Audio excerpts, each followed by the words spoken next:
talk about how to format and publish a book on Kindle, iBook, Nook, and a whole bunch of other platforms. And the steps that you're going to learn are very easy to follow, and I think you'll enjoy being able to publish books and earn maximum royalties. So the first question I just want to touch on is, why should anybody publish a book? And the easiest answer is, why not?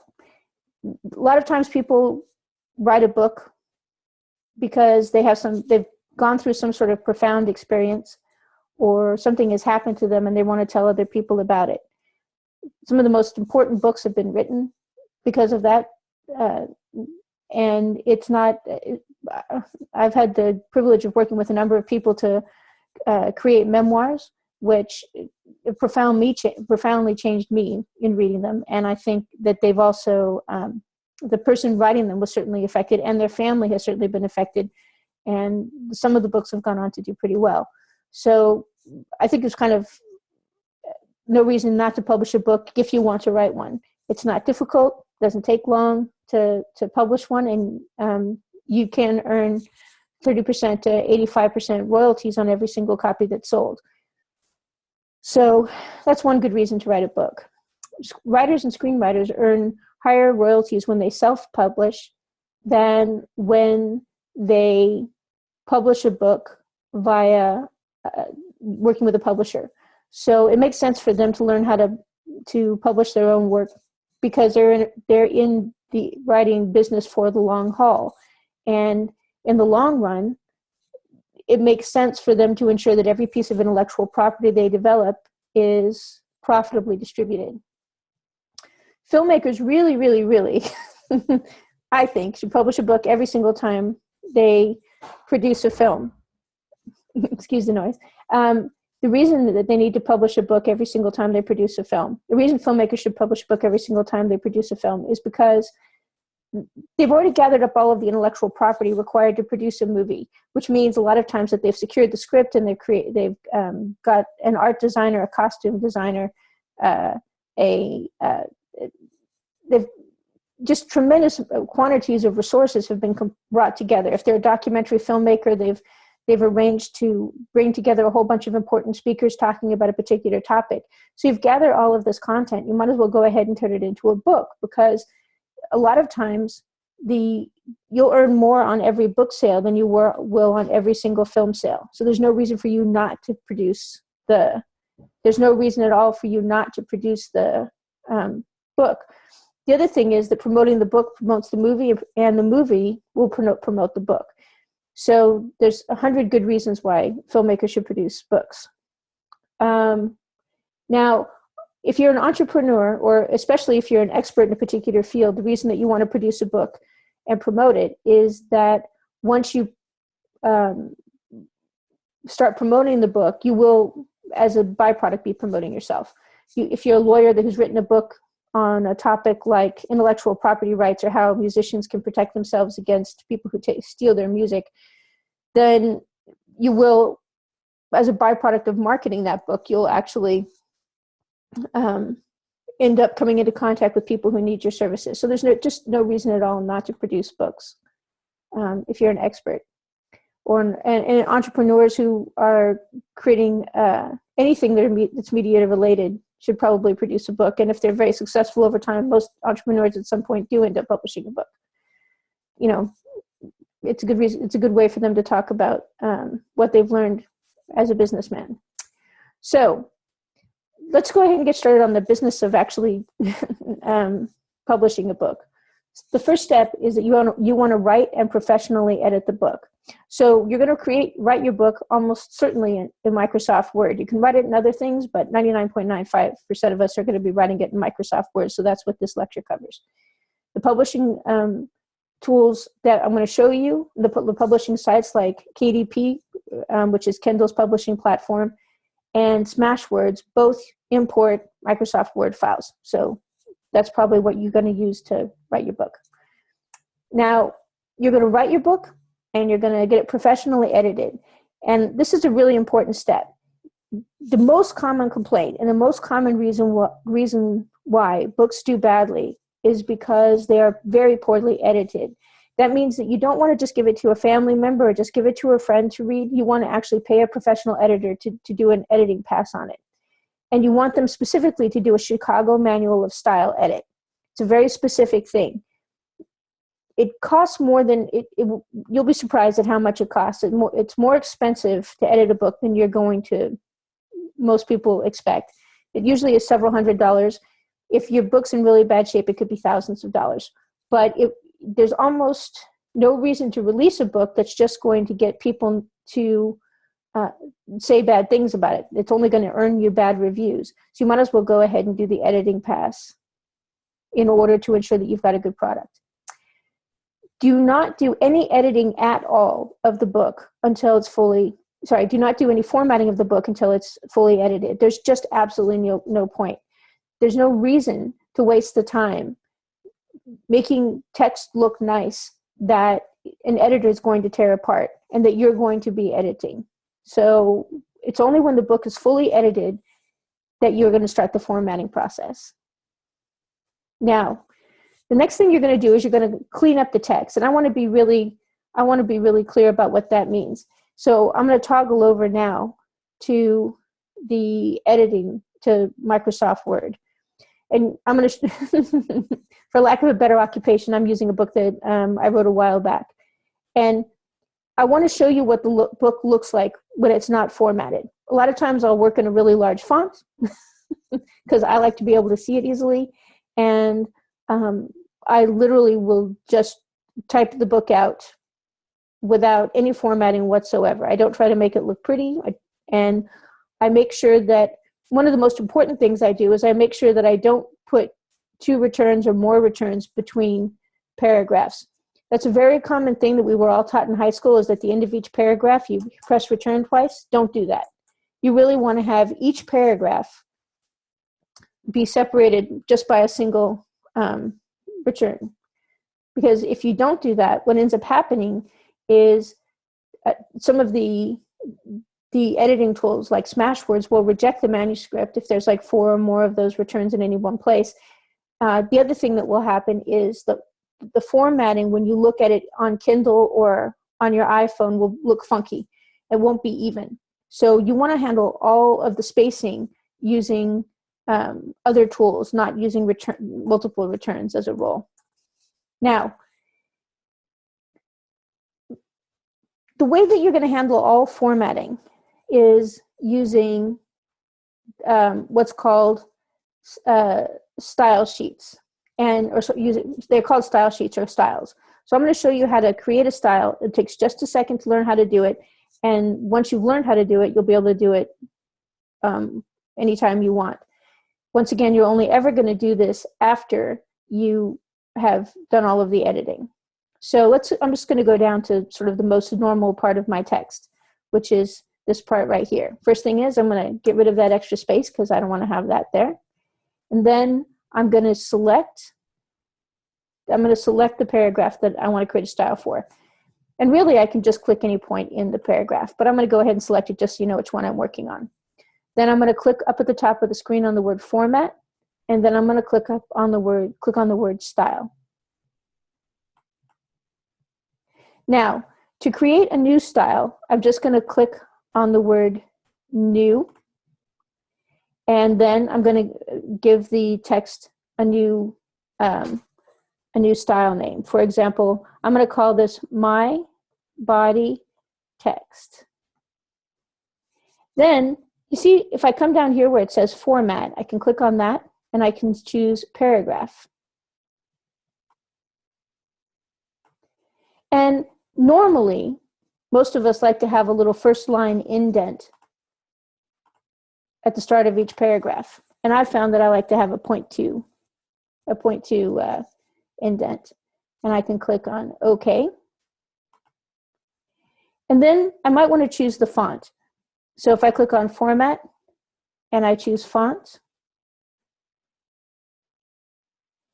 it will let me choose from a wide variety of fonts. Now I want to sort of be careful here, because even though I can pick a font from this list, when I take it into Smashwords or I take the book into Kindle, really if the editor, the reader can't, the reading application can't figure out what font it's working with, or it doesn't happen to have that font, it's just going to display it in something similar.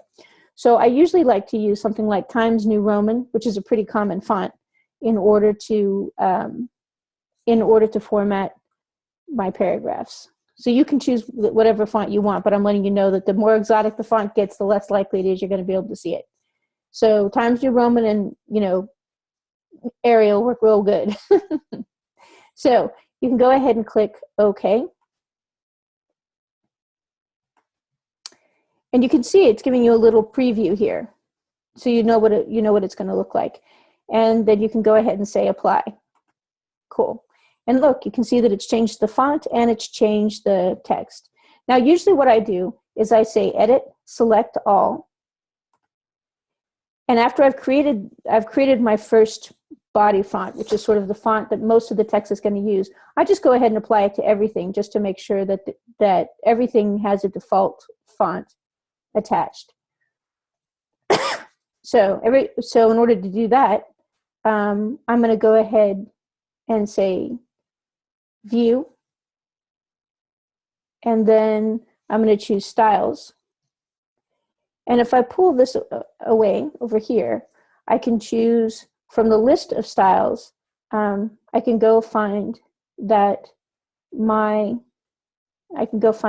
font, the one that I just created, which theoretically should be right here. My body text right there. And look, see, it's all been formatted that way.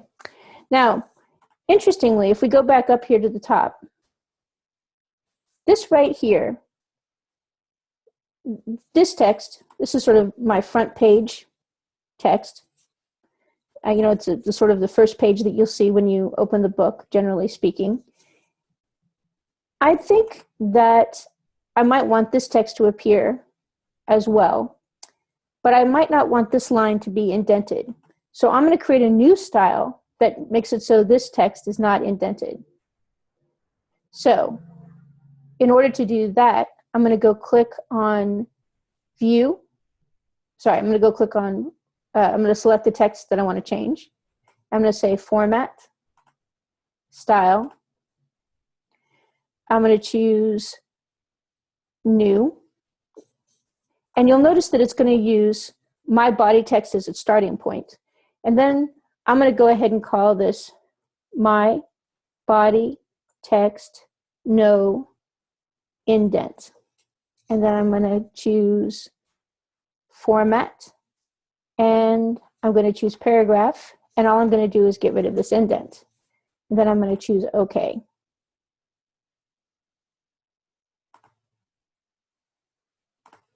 Cool. And you can see that this text is now not indented. And now that I've thought about it, I might want to have this not be indented either. And so I could create a style for this particular kind of text. We might call it book front page text. And I can make it so that it doesn't have the indent, and it doesn't have, and it's centered or something. Now, when I want to add a new page, what I'm going to do is I'm going to select a blank line like this one, and I'm going to say Insert, Break, Page Break. And when I do that, it moves the text onto the next page, right? It creates a blank page. And in this particular case, it's put this text sort of at the bottom.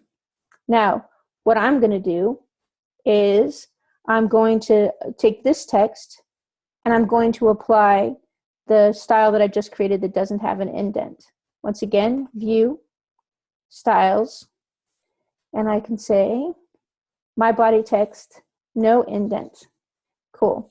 And the thing is, though, it seems to be making it italics, and I don't want that. So once again, I can go to Format, Style, and in this case, I'm just going to make a change to this text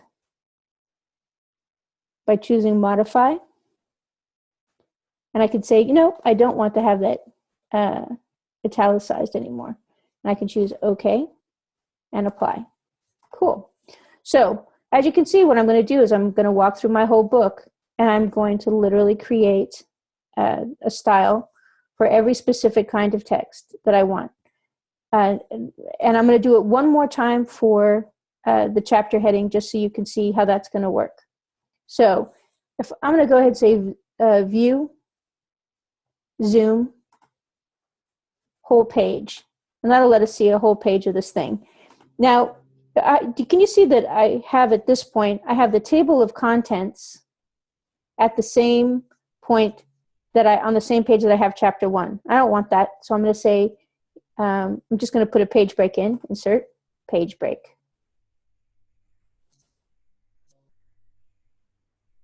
And the next thing I'm going to do is I'm going to come down here where it says chapter 1, here, and I'm going to create a new style for that.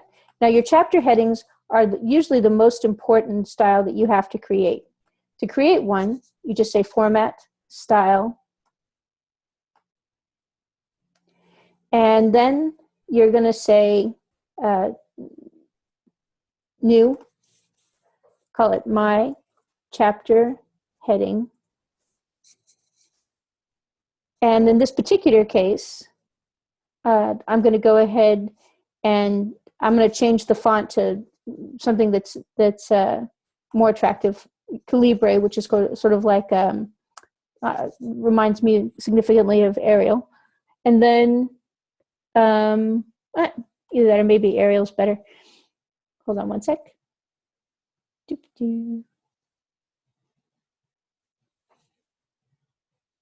There we go.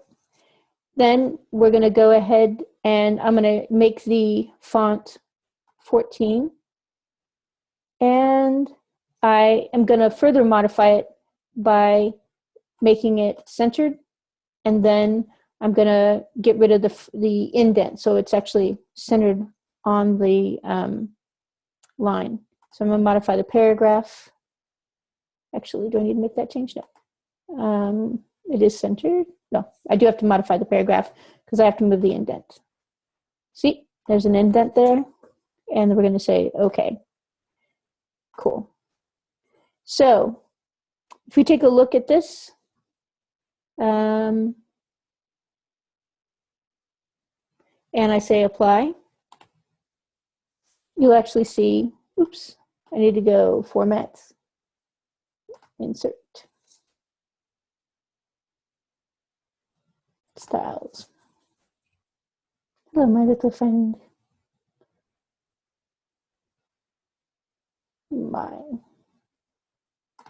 There we go. So now you can see that it's all correctly applied. And I might want to go ahead and make this no indent. And let's see, zoom in just a little bit. Take a look. All right. So as you can see, you now know how to make styles. It's pretty tedious. It's pretty straightforward. If you make the first style that you create the one that controls most of the text, and then go back in and just add additional styles to create the styles related to chapter headings and so forth, things will go very smoothly. Now, I'm going to go ahead and just check to make sure that everything seems to be going smoothly. All right. Now, the next thing I want to show you is how to make a table of contents, which is really a very straightforward process. And normally when you have a table of contents, the first thing you do is you create a page that says table of contents, and underneath it, you make a list of the chapters that are in your book. It's just a straight text list. The next thing you do is you create bookmarks. So if I slide down here and I choose chapter 1, right? I can say insert, bookmark. And you can see that I've previously created a bookmark called chapter 1, but I'm going to go ahead and delete it. You can watch me create some more bookmarks. It won't kill anybody. So for example, I can go chapter 01. And actually, it's usually better to put an O in front of the bookmark, just because if you have 20 or 30 chapters, it'll make it so that the chapters are actually listed in the correct order on the bookmark section. So I'm going to choose add. And what I've done is I've created a bookmark for chapter 1. And I can then go sliding on down through a whole bunch of pages, and I can find chapter 2. Dum, dum, dum. We're going to pass by a picture that I previously inserted in 1 second, I believe. Cool. All right. Here we actually, I left it out. So I'm going to click on chapter 2, and I can go ahead and say, let's make this a chapter heading. And then I can say, let's click on insert bookmark, and I can call it chapter 02. Cool. And I've added chapter 2. Now, in this particular case, now that I've created, so you're going to do that for all the chapters in your book. You're just going to go and create bookmarks for each of them in the document. And once you've done that, you're going to go back to your table of contents at the top, which is right here. And you're going to select, the, for example, chapter 1 heading. And you're going to insert a hyperlink. And in this particular case, I want you to look very carefully. Do you see where it says insert hyperlink? I'm sure you've done this in the past at least once. You're going to, instead of saying web page, you're going to say document. Then you're going to choose locate. Then you're going to choose bookmarks, and you're going to say chapter 1. Okay? So for each of these guys here, you're going to choose insert hyperlink,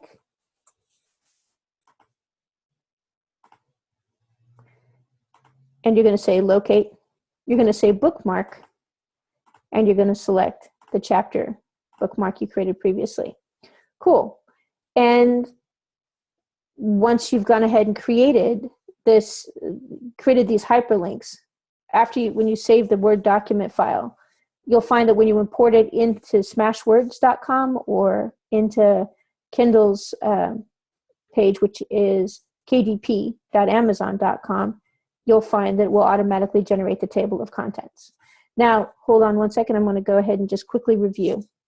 So, step 1, you're going to write and professionally edit the book. Step 2, you're going to go through and clean up the text. Specifically, you're going to make sure there's no empty paragraphs. If you've hit enter twice at the end of each paragraph, you're going to stop doing that in the future, and you're going to go fix all of those paragraphs that have those two enter keys. And if you look right here on my notes, you'll see that it has step-by-step instructions if you just want to do it using search and replace. And it has a little link that tells you how to do a search and replace, which will find every single one of those places where you've hit return twice, and it will get rid of them. You're going to use, every time you want to create a new page, you're going to use from the Microsoft Word page, you're going to choose insert, break, then page. The other thing you're going to do is you're going to make sure that you take out all of the tabs. So if you previously put tabs in to indent, you're going to go delete all of those tabs. You can't have any tabs in your document because the ebook readers can't handle them. And I just want to show you something. When you want to replace a special character, you can say edit. Let's see, find.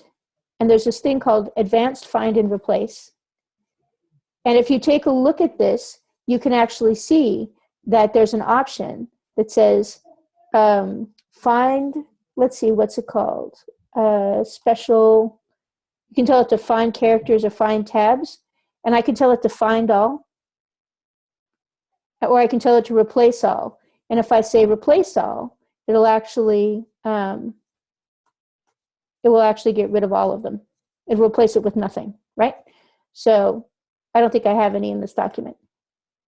Nope, found one. That went and killed it. Okay, so now the other thing is you can't, the only way that you're going to put anything with tables into your document is with an image, which means that you're going to create an image that shows a table or shows a bulleted list, and you're going to insert that into your document, because this thing can't handle bullets and it can't handle numbered items, can't handle it.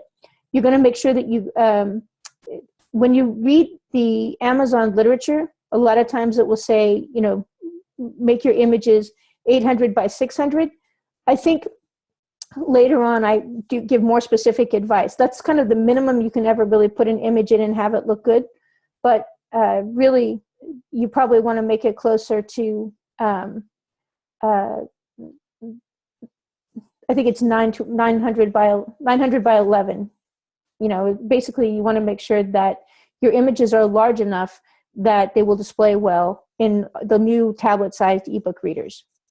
Now, we taught you how to create styles. It was pretty straightforward. And we created a style for chapter headings, which is covered on step 4. And then, now let's talk just for a second about working with images. So if I go ahead and I go down to the bottom, let's say, for example, let's put an image in here. So if I click here and I say insert image, or actually I'm going to put a page break in first. And then I can say insert photo, picture from file, and then you're going to insert the image that you want to put in to your document. And I'm going to go ahead and use this one,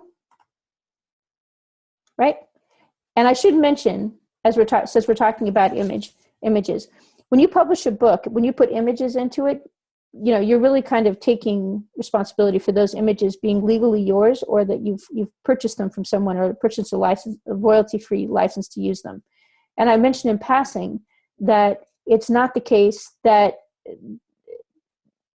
you can just use any image that's on Wikipedia or anything that says it's public domain. You actually have to make sure that the image is free for you to use.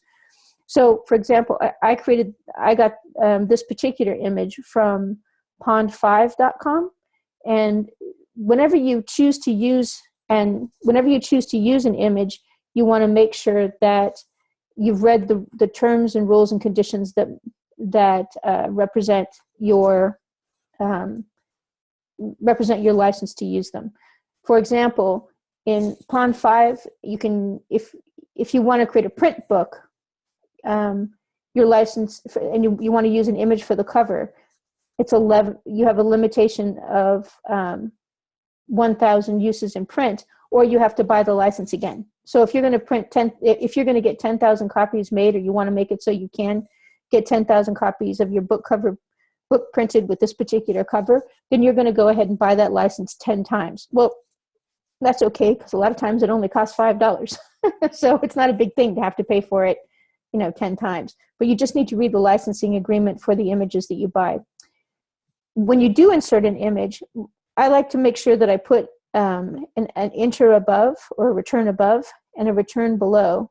And then I want to select the image, and I want to make it so that it's centered. And the reason I do that is otherwise it will tend to be left justified, which is unfortunate. So that's the basics of how you put in an image. If we go back to the notes, you'll see that there's a link that talks about interior images specifically for Kindle. And it talks about 900 by 11, 1800 by 2200, 2700 by 3300 images. If you don't know what that means, whenever you open an image, if I, for example, if I open an image in,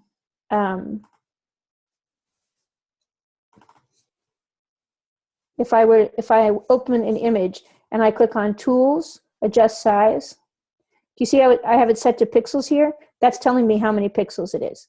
2000 by 1473, right? So that's how you can find out what the resolution of an image is. And if you have any image editor, and you look at what the pixels are, you'll be able to see that's what these are. These are pixel counts: 900 by 1100 pixels, 1800 by 2200 pixels. Generally speaking, you should put images at the end of a chapter, or at the front of a chapter, or all at the end of a book, or in the middle of the book all by themselves, because otherwise what happens, if you try to just stick the pictures directly into the text, it makes the text flow really badly. And people who are reading it on their Kindle can't tell, they'll just come to this picture and they won't understand that there's text after it. It'll just be it makes the text very broken up. The other thing is that, unlike a magazine, you can't make the text flow around an image. So, a lot of times you'll have, in a magazine, you'll have a picture here, and then the text will kind of follow the edge of the picture. It's not going to happen on Kindle. It's not going to happen on your iPhone. It's just not going to happen. So, generally speaking, make the picture sort of as big as possible. Minimum size, 800 by 600 or 900 by 1100. And then put them in your document, and put them at the end of a chapter, at the beginning of a chapter, or all at the end of the book, or all in the middle of the book by themselves. And if you want to refer to them, you can put labels on them. Generally speaking, you can't put captions underneath the picture, because the captions won't stay with the picture. The picture will be on one page and the caption will be on the next page. So what you can do is you can actually label the pictures. For example, you can say figure 1, figure 2, figure 3, figure 4. And the other thing that you can do is you can actually title the pictures. Instead of putting the title and a caption below the picture, just go ahead and put the title actually on the picture, which is exactly what I did here. Okay, so I already taught you how to make a table of contents. Once again, to make a table of contents, you're going to select the text. You're going to go to each chapter heading, and you're going to say insert bookmark, and you're going to call it chapter 1 and chapter 2 and chapter 3. And then you're going to go to the table of contents at the top of the document, and you're going to insert a hyperlink, and you're going to say insert hyperlink. You're going to choose document. You're going to choose locate. You're going to look under bookmarks, and you're going to see all the chapter heading things you just created. And that's going to create a smart table. It's going to create a smart table of contents in all of your books. And I swear to God, that's pretty much it. So let me go ahead and show you a book that's sort of more fully formatted. Let's see. There we go. So this is sort of what, so you're going to spend like an hour, you're going to spend a few hours doing this, right? It's not hard. It doesn't take long, but it's a little on the tedious side. That's why you don't do it until after you've done all of the editing. So this is sort of what it looks like, right? And I think there's a picture here, but it's not choosing to display it yet. Okay, cool, right? And look. That's basically what the book looks like. I mentioned in passing, if you might find, I don't know if a lot of people don't know this, if you click on view and then zoom and tell it you want to see 2 pages at once, see where it says many pages, you say 2, it'll let you see a couple of pages at a time. Sometimes that makes it seem more like a book. Okay, so that's it. You're done. That's all it takes. Now let's go ahead and make a book. Let's go ahead and publish the thing. So I'm going to close this window down. And I'm going to close this window down, and I'm going to go wandering around looking for my Google Chrome. Now, it's a very straightforward thing. You're going to go to www.smashwords.com. Now, I used to say, and I still sort of think, that if you're just going to publish in one place, you're going to want to publish on Amazon, because that's where most people look for books. That said, and there's a couple of other reasons as well. But that said, there's some good reasons to publish on Smashwords first. The first thing is that, generally speaking, you earn more from your sales on Smashwords. And that's one thing. The second thing that's nice about Smashwords is that it's got a better converter, which I think is really important. And I'll show you. It does a better job of taking your Word doc and turning it into a really attractive book than the version of than the Kindle tool does, or the Amazon's tool does. So that is a very important consideration. One thing I do want to mention before we slide off into the actual publishing is I want to talk just for 16 seconds about the issue of covers. So covers are very important things. You really do have to make sure that you own the image or you have a license to use the image that you're going to use as the cover of your book. That's the first thing. The second thing is the image has to be the right size. So I tend to use self-pub book covers when I don't have anything. All other things being equal, I will use self-pub book covers to go get me a cover. Now, there's a couple of reasons that I like to use self-pub book covers. The first one is it lets me see all of the covers, and I get to basically look at the covers the same way that somebody who's buying a book is going to see it.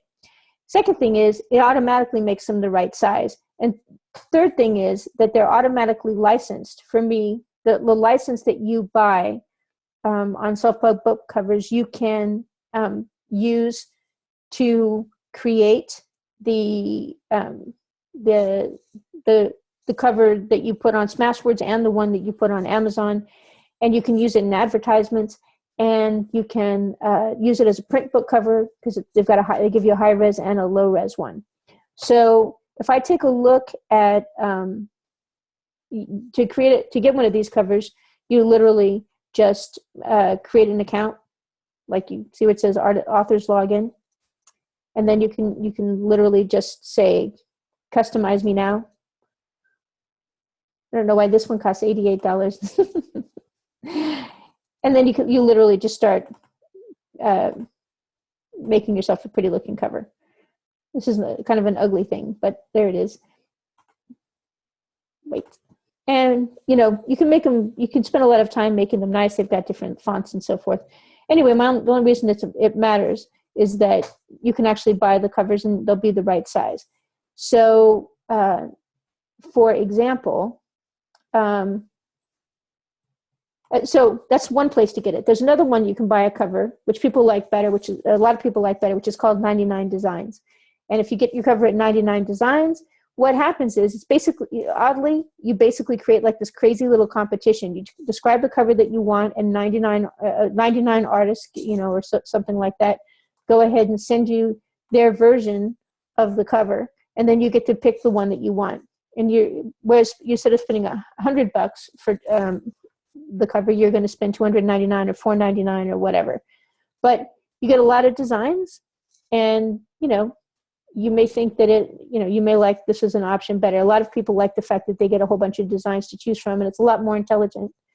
And then finally, if you go to Fiverr.com, you can find 1 million people who will create book covers for you.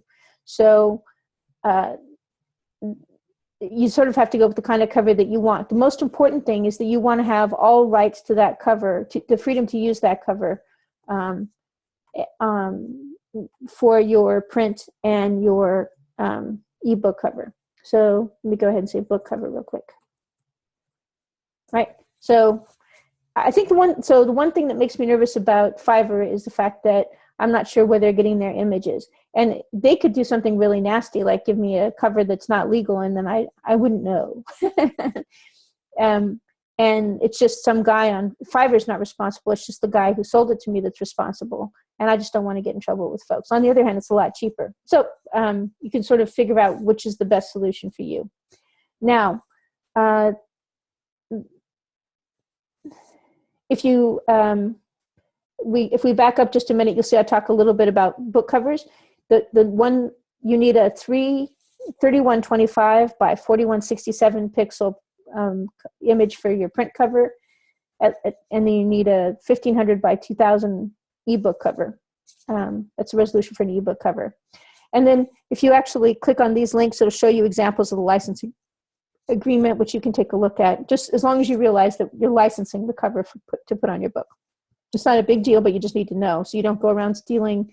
So you don't go and steal, a picture of Steve Jobs that some photographer took that's world famous, and then try to call that your book cover, because that's the kind of thing that gets you sued. So now let's go ahead and bop over to Smashwords and go ahead and publish a book. So if I go to Smashwords.com, the first thing I'm going to do is I'm going to create an account, which takes a couple of seconds. Although I've already created an account, so I don't have to do that. So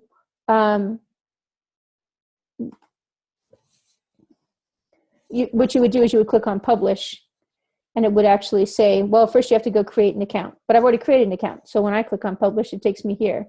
I give it the title of the book, Fortunate Monsters. And then I say Fortunate Monsters New Edition. Now, then I go ahead and I put in a long cover, a long title. I'm just going to go ahead and copy and paste some text. I go ahead and put in a long description. Then the long description is like what would be on the back of the book cover. It's like the long text that somebody, after they click on the cover, they get to read this longer passage that talks about what the book's about. The short description is usually something that's just a little tagline or a log line, like sometimes having the perfect baby is murder.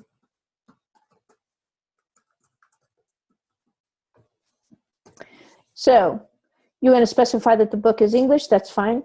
Now, here's where it says pricing. If I say make my book free, it'll be available for free. Generally speaking, unless you don't necessarily need to give your book away free all the time, but you might want to do it to get the first initial reviews. But generally speaking, you're going to charge something for the book. 0.99 might be a good starting point. You can do 99 cents for a while, and then you can increase the price. There's no rule against going from 99 cents to $2.99 to $3.99.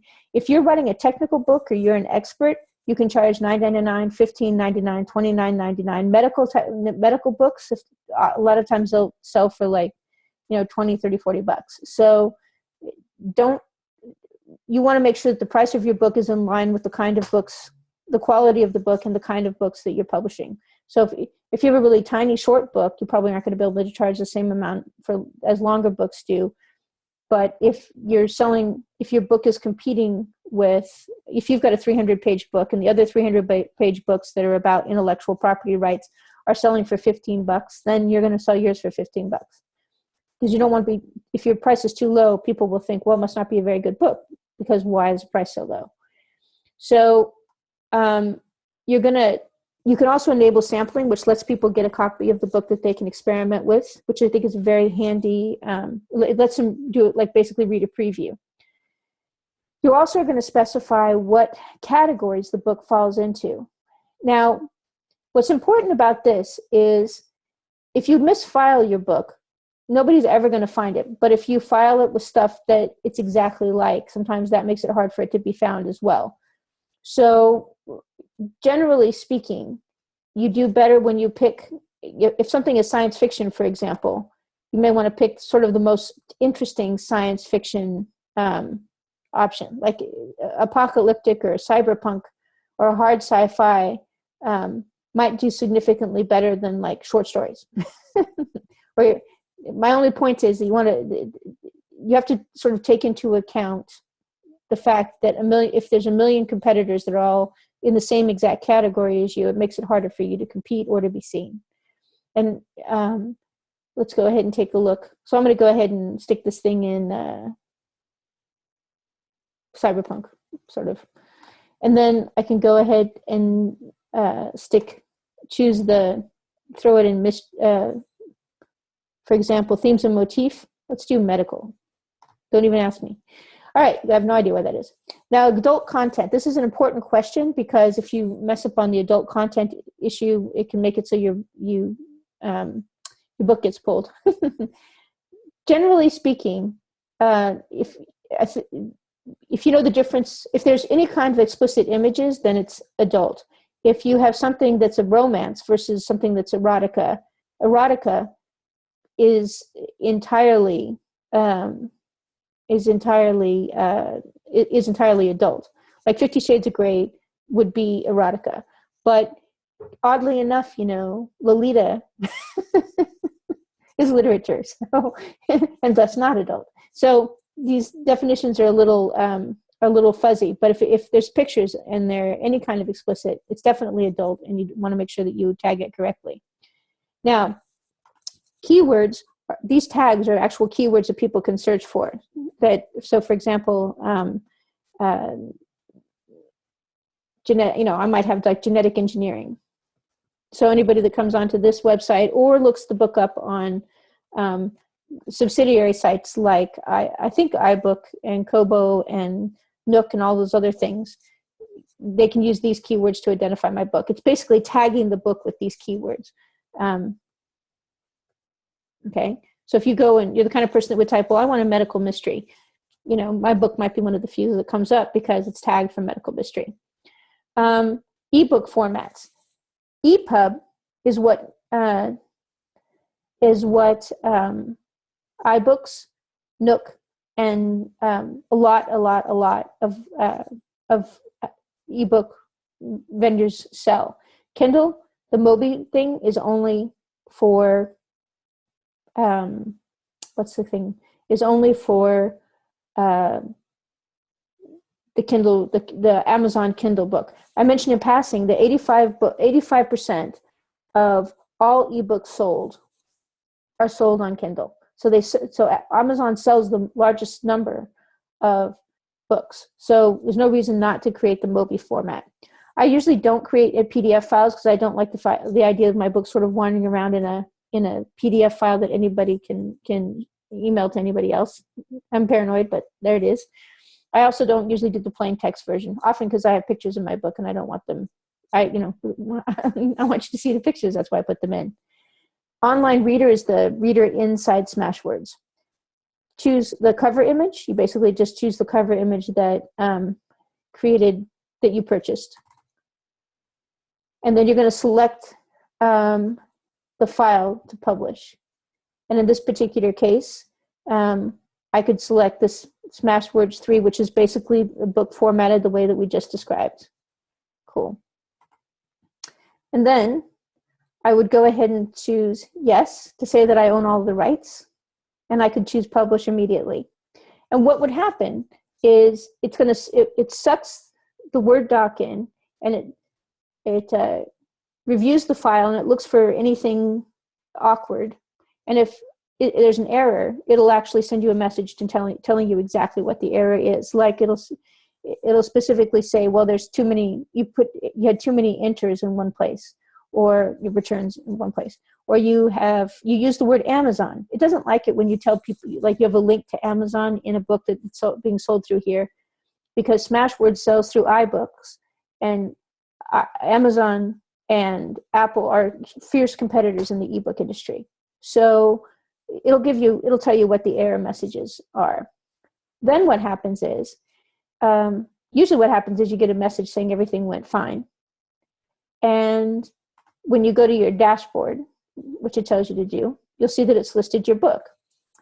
And there it is, see? It's Fortunate Monsters, retail price, library price, books sold, full and sample downloads, premium, etc.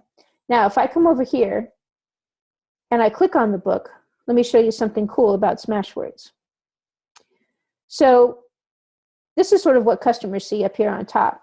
But down here, see where it says download the full versions of this book? What you can do is you can click on Mobi Kindle, and you can actually download the Kindle version of the book that this thing created for you, right? And I'm going to go ahead and just call it the Kindle book. So Smashwords created a Kindle version of the book for me. That'll make it pretty easy to publish my Kindle book, won't it? And so what I can do is go here and click. Now, so what you've just done by publishing the book through Smashwords is you've made it available on several dozen platforms. A lot of them you don't even know. I don't even know how many books they sell, but shockingly enough, they do sell some because I get royalties from them. But you definitely made it available on iBook, which is where I read most of my books. You've made it available on Scribd, which is sort of like Netflix for books, which they have a really good royalty plan. Like if people read the first 10% or 15% of your book, you'll get 30% royalties or something. If they read all the way through, if they read past that, you'll get a full royalty. It's really nice. And Nook, which is Barnes and Noble's ebook platform. So releasing your book on Smashwords gets you into the most places. If I go to release it on Kindle, I'm going to go to kdp.amazon.com. Now, what you're going to do is you're going to log in with exactly the same user ID and password you used to log into Amazon. Or you're going to create a new account using a new user ID and password that you just use for publishing books. If you're going to have people working for you who are going to be publishing your books with you, or you're going to use to do some of the management work, get a new user ID and password. Because as most of us know, most of us, we have our credit card on file with Amazon. So if somebody can log in with the same password here that you're using on Amazon, it means that they can go onto Amazon and buy a car and have it shipped to you or to themselves. So if you're going to be sharing your Kindle publishing with other people, get yourself a new user ID and password. Like get an extra Gmail account, get another email account that you can use to set up your account. In my case, I'm going to go ahead and log in. And look, so to publish a book, you're going to click, this is extremely familiar, isn't it? You're going to click on Create New Title, and then you're going to drag down. Now, the first thing it's going to try to sell you on is KDP Select. I mentioned in passing that if you choose KDP Select, it means you can't sell your book on Smashwords or any of their subsidiary platforms for 90 days. So why would you ever do that? The only reason you would do it is that you can make your book available for free on Amazon 5 of those 90 days. The other thing you can do is you can actually run ads on Amazon. And the only way that you're allowed to do that is if you're a member of this KDP Select Club. Also, you can so also KDP Select means if people start to people can actually get your book free. They can read it, and if they read like 20 or 30 pages, you get a certain penny or two for the people that are reading just a few pages. In effect, you get paid by the penny. Now, if you want to know my feeling, I think it's basically kind of a scam, because it's basically making it so that Amazon gets a huge amount of content basically for free in its most popular time period, when it's first released.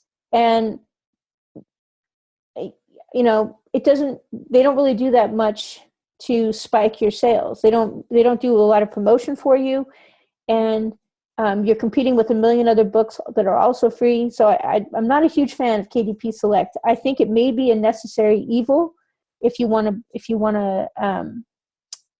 become an Amazon bestseller. You may do better if you go ahead and join the program, and then do a bunch of advertising on the days that it's free, so that you can become the free bestseller. And then maybe the next day, when the chart costs money again, maybe some of those people who have told their friends will come buy it, and you'll be a paid bestseller. But I'm not a huge fan of KDP Select just at the moment. So the first thing that's going to happen when you say you're going to create a book on Kindle, it's going to ask you if you want to be a member of KDP Select. You can decide for yourself. The next thing you're going to do is you're going to enter a title for the thing.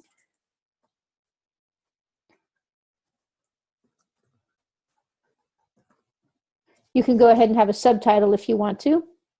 You can have an edition, first edition, second edition, third edition. If you're the person that's creating textbooks or creating books that you actually use in training, you may want to have multiple versions of your book. Then you're going to go ahead and put in a description, and I'm too lazy to type, so I'm just going to copy and paste it. Boop. And then I'm just going to paste some lame text in there. You're going to tell it the title, or the person that wrote the book. So if you have a pen name, you're going to put your pen name here, right? So in my case, I'm just going to use Nancy Fulton for this book. You're going to say select title, and you're going to say author. And then you're going to go ahead and say save. Now, let's just take 2 seconds to talk about ISBN numbers. An ISBN number is a unique number that's assigned to your particular book, and it's sort of a throwback to the days when there were when everything that was published was, every single thing that was ever published was published by a publisher. So the publisher would go to a company called R.R. Boker. Do not ask me why this weird company, R.R. Boker, got the sole right to distribute ISBN numbers in the whole country, but they did. So the ISBN, this number that you get from R.R. Boker, the publisher would get that and would stick it on books. And the reason it existed was so that if I was wandering around and I wanted to, somebody said, hey, I got this great book, and I go, what's it called? And then I couldn't find it. They could give me the ISBN number, and we could look it up at the Library of Congress, and it would tell me who the publisher was, and I could go to the publisher and buy the book. So that's what an ISBN number is. It's a unique identifier for a book produced by a given publisher. Well, if I don't put an ISBN number on Smashwords, if I don't have, I can go buy these stupid ISBN numbers from R.R. Boker if I want to. It is a total waste of time and money. So instead, what I can do is just say, make it so I use, Smashwords will give me one for free, and Amazon will give me one for free. And I can have two ISBN numbers for the same book, because it's really the ISBN number is saying, this is the unique identifier for this book on Amazon, or the unique identifier for this book on Smashwords. Okay? The reason I'm pointing that out to you is so you don't go out and buy yourself some of these stupid ISBN numbers, because it's really a total waste of money, and they're really expensive for some reason. So the next thing you're going to do is say that you do own the work, because if you say it's public domain, they won't publish it. If you target your customer, this is the same thing you just did. And remember on the previously I said that it matters what section you put yourself in. So a lot of times I think we've seen people say, well, hey, my book's an Amazon bestseller. Well, if you have the only book, that's in the, like, if you have the only book that's, or one of the few books, especially one of the few new books that is, for example, a mystery, and it's got woman sleuths. Okay, there may not be a lot of those books. So it may be the case that in that section on Amazon, if you sell 3 books in a day, you're like the #1 bestseller on Amazon for historical, for mystery women sleuths. So that's how you can become an Amazon bestseller, just by making sure you're in the right category. Now, the next thing, I think, for example, like this is a medical thriller. So you can pick up to 2 categories, right? I don't even think I do have women sleuths. Also, notice that I made it different here than I made it on Smashwords. They don't have to be the same. So you're going to go ahead and click on save. And then you don't have to set these unless you're doing kids' books, right? Keywords. This is really important. Keywords actually turn out to be the most important thing, because they're actually unique. And also I mentioned in the passing that if you've got keywords, if your book can be described by unique keywords and they appear in the title of the book, that's extremely powerful. So for example, if you're an expert in water and you're talking about ways to treat water to prevent infection, that's something people might search for. And in order to make it so that your book is easily found, you might actually call it treating water to prevent infection, so that when people search for treating water to prevent infection, the title of the book comes up. And then you may want to actually put it here as well, treating water to prevent. Okay, cool. So you can basically go ahead and set up what the keywords are. I think there's probably a limit to how long the keywords phrases can actually be. But I think they can be phrases, not just individual words. Now, I want to make my book available for sale. Upload or create a cover. We get to do the same thing that we did. It'll let you create a cover. Good luck with that. It's ugly. There's no such thing as a good cover that way. So I'm going to go ahead and choose this. And then I'm going to go down to book content file. So this is where I'm going to feed it the file that I got from that I got from my friends at Smashwords. And it takes a minute, but it's actually going to take that file and it's going to turn it into a Kindle book. Now, if I wanted to, alternatively, if I wanted to, where it said, it's already Kindle format, but it's checking to make sure. If I didn't want to choose the Moby book, I could just choose the Word document that we created, and it would munch that up, and it would turn it into a Kindle book. I've just found that if I pull the one that I created over at Smashwords, it tends to look better. So you can choose to do that, or choose to feed it the Word document file that you saved. Now, you can go ahead and use the online previewer to actually see what the book is going to look like.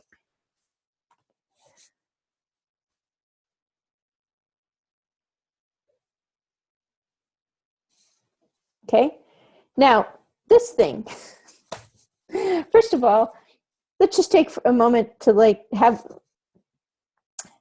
so there is an international standard called EPUB, which is how books are supposed to be formatted, EPUB, electronic publishing format. Well, Amazon did not want to adopt that standard for a wide variety of reasons. So what it did is it created the Kindle format, or the Moby format, and it also releases new Kindle devices all the time. So if I come over here and I click device, there's the Kindle Voyager, and there's the Kindle, the Kindle, and then the Kindle DX. There's a million of these stupid formats, right? And the book will look entirely different in all of them, just so you know. So, and then in addition to that, there are apps that you can install, Kindle apps that will let you read the book, and it will look entirely different on all of those apps. And and here's the best part. You know how this looks right here? It won't look anything like that. So this preview, I don't know. It's just kind of humorous because it's never going to look anything like this. The other thing is, if you change the font, the appearance changes radically. And so, but one thing that you can be sure of is that if you use this thing to view your book, and you go from page to page to page, and it looks okay, then chances are the book's going to look okay. It's going to look reasonably good. If you go to some place that there's supposed to be a picture and there's no picture, then you'll know, hey, this is a real problem, because the pictures at least should show up. If you follow my instructions about the pictures, normally they will actually show up without a problem. So the other thing is, you can go to the table of contents, and it'll show you it working. It is what it is. I wish I could say that it was sort of a more consistent experience. It's just not. And that's just something that you need to be aware of when you're publishing electronically. It's not going to be a consistent experience. And it really is the case that Amazon is like a law unto itself. They just do what they want. And we all just put up with it because they are the biggest bookstore on earth. So after you've gone ahead and you've filled in all of the blanks, you like to look at the book, you're going to choose Save and Continue. Boop. And you're going to set your price. Right? So worldwide rights. If you want, you can choose not to sell your book overseas. Or you might want to have different versions of your book that are formatted for different countries, or maybe you have different language versions of the same book. I don't know. I've just selected worldwide rights. Now, the next thing you can choose to do is you can choose what you want your price to be. Now, if I say 70%, it'll say, look, you have to have the price at $2.99 or more, right? Right? So now this brings up an interesting problem. Amazon, part of your deal with Amazon is that you're going to make it so they have the lowest price for your electronic book. You can't charge them one price and somebody else a different price, which is unfair, but that's the way it is. So if I set this to $2.99 because I want to get a 70% royalty, I'm going to, and Amazon finds out about it, it's going to be mad. It may pull my book, and it may also, if it's deposited money into my account, it's going to go ahead and pull that money back out, or otherwise complain at me.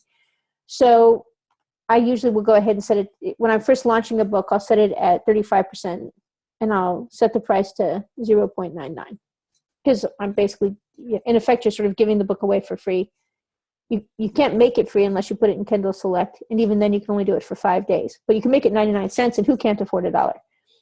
And it'll automatically set all of the other prices. And then there's this Kindle Matchbook. If you have a print version of your book and an ebook version of your book, and you turn this on, it'll make it so that people will get the print book, the ebook, for free when they buy the print book. If you turn on Kindle Lending, it'll make it so that when somebody buys the book, they can share it with a friend for a limited period of time, I think. I usually turn that off, and I turn that off too.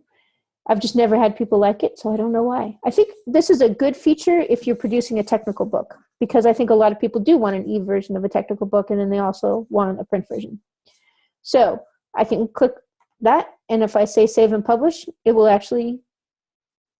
make a book. It'll usually take about 24 to 72 hours for them to generate the book and make it available for sale on Amazon.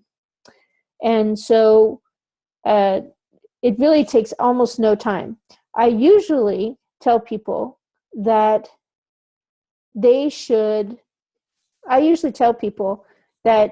the ebook first, make sure that it looks good, and then do a print version of the book after, because it's kind of better to test the waters with the thing that goes live in a few minutes. That said, you can use createspace.com to create print versions of your book. It doesn't cost you anything, and the books will be available for sale. And some people will not buy a book and do not consider a book real unless they can buy it in print. There's no reason not to do it. All right, so just to review, when you publish on Smashwords, you're going to skip this step if you want to do Amazon's KDP Select, and it talks about why you might want to do that.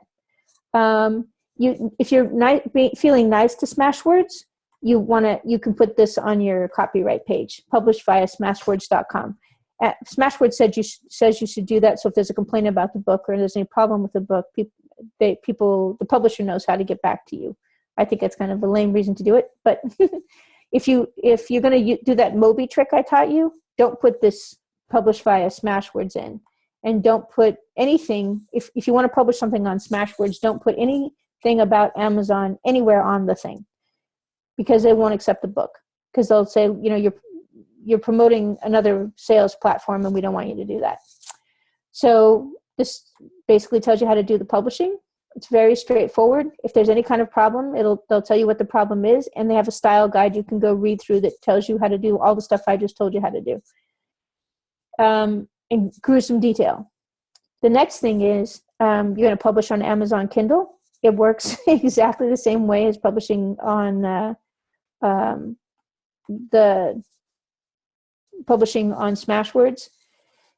Fill in the blanks, upload the cover, preview the book, which is always a good time. Set the pricing, and then it should be available for sale within a matter of hours. So I want to just take a moment to point out what you've learned. You've learned that you can get a book available for sale once it's written and once it's formatted within a couple of days. So there's no excuse ever not to just publish your book, right? It's a very straightforward process. It doesn't cost anything, and it can earn money. So if you there's just no good reason for you not to publish a book. If you're the kind of person where you've had a book sitting around and you've sent it off to publishers 1,400 times and it hasn't been published, congratulations. You are now a published author. It really doesn't take any time. And I want to mention something else. Sometimes people say, well, I want a publisher because I want them to market for me, and I want them to help with marketing, or I want to get an advance. Well, there are some people that can get advances. If you're sending your book to the right publishers, it's got the right cover letter, and they're not offering to publish it, or they're not offering to give you an advance, and that's happened a lot of times. It means chances are you're not going to get an advance, and chances are the publisher isn't inclined to publish it. Furthermore, publishers, even if they do publish your book, are only going to want to give you at most a 5 to 10 to 15% royalty, and a lot of times that will be on net. So basically, they're going to cover all of their costs first, all of their marketing costs first, and then they're going to pay you 5% of what's left over. That's not going to. So you're not going to make any money off that deal. The other thing is a lot of times they don't do any marketing. If they're good at publishing, they may have a certain amount of customers that they know that they can reach, but they're not going to aggressively promote your book, for years and years and years in most cases. So, I mean, if you're a film star or a movie star, you might have that kind of relationship. But then again, if you're a film star or a movie star, you promoting your book is going to be easier than them promoting it. And also, you'll probably want to retain the ownership of that intellectual property. So if somebody wants to do a movie, they don't have to go to the publisher to talk about doing a movie. They're going to come to you. So my point being that it's not usually better to work with a publisher. You don't usually make more money. You usually don't have as much control. A lot of times they're not giving out advances. I'm not saying you shouldn't try to do that, but I'm saying that it's not necessarily likely that's the better option to just going ahead and writing the book yourself and publishing it yourself. So the next thing that I wanted to sort of touch base on is it gets easier. So the first book you do will be something of a bloodbath, and it'll be really unpleasant. But after that, it'll be easy. From then on, it will always be easy. Always, always, always, always be easy. So, and I think one thing that's really important to understand is that being successful as a writer or a filmmaker or an expert is not a one-hit wonder situation. The only way that you're ever going to be very successful is if you sort of do the same thing over and over and over again. So if you're a writer, everything you write needs to get out there and start earning money for you. If you're a filmmaker, producing a book lets you earn more money off the content that you created for the movie. So as a filmmakers, a lot of times just say, well, I'm a filmmaker. And then in the nicest way, they say, I'm a filmmaker, so I'm not really interested in books. But the thing is, if you're a filmmaker, you better be interested in money. And there's a reason why Disney produces a fleet of toys and a fleet of coloring books for every single film it makes, because that's where it's making its money. It's making more off that than it is off the film. So, and if you're an expert, using a book to promote you instead of just deciding to try to get people to consult with you, it's just not like as easy to make money as an expert without having some property that you can sell passively. It's just not a good investment of your time, really. It's good. And if you can write 10 or 12 books, it really proves you're an expert, because you've got 10 or 12 books. And chances are, if you are an expert, they'll sell pretty well because you're packaging the expertise that makes you successful. So I'm going to go ahead and take questions in a minute, but I'm going to go ahead and leave this up just to see